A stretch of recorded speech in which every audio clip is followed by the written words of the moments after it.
యేసంటే ఎవరో తెలుసా, ప్రేమంటే ఎవరో తెలుసా, దేవుడంటే ఎవరో తెలుసా, త్యాగమంటే ఎవరో తెలుసా.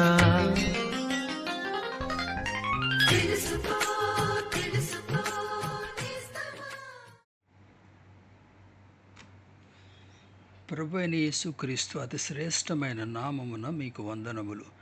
పరిశుద్ధ గ్రంథమందలి యోహాను సువార్త 13వ అధ్యాయము 9-10 వచనములయందు ఈ రీతిగా చదువుచున్నాము.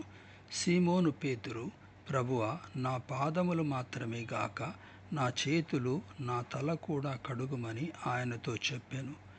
యేసు అతని చూచి, స్నానము చేసిన వాడు పాదములు తప్ప మరేమీ కడుక్కొన అక్కరలేదు, అతడు కేవలము పవిత్రుడయ్యను. మీరును పవిత్రులు, కానీ మీలో అందరూ పవిత్రులు కారనెను. ప్రభు తన శిష్యులందరి పాదములు కడుగుతుండ చూచి, మరియు యేసు, ప్రభు, నేను నిన్ను కడగని ఎడల నాతో కూడా పాలు లేదని చెప్పెను. అప్పుడు పేతురు ప్రభువుతో, ప్రభువా, నా పాదములు మాత్రమే గాక నా చేతులు, నా తల కూడా కడుగుమని అతనితో చెప్పెను. కానీ యేసు పేతురుతో, స్నానము చేసిన వాడు పాదముల తప్ప మరేమీ కడుక్కొననక్కరలేదని చెప్పెను. ఒకడు స్నానము చేసి ఉన్నాడనగా అర్థమేమి? కొందరు దినమునకు ఒక్కసారి లేక 2 సార్లు స్నానము చేయుదురు.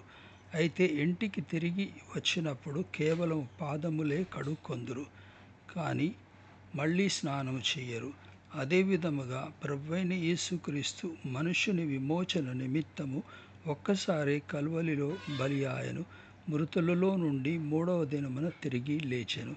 ఎవరైతే ఆయనందు విశ్వాసముంచుదురో, యేసును ప్రభువనియు రక్షకుడనియు విశ్వసించుదురో వారు రక్షింపబడుదురు.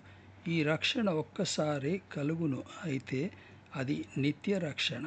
ఈ రీతిగా మీరును యేసుక్రీస్తునందు విశ్వాసముంచి రక్షణ పొందగలరు. తెలుసుకో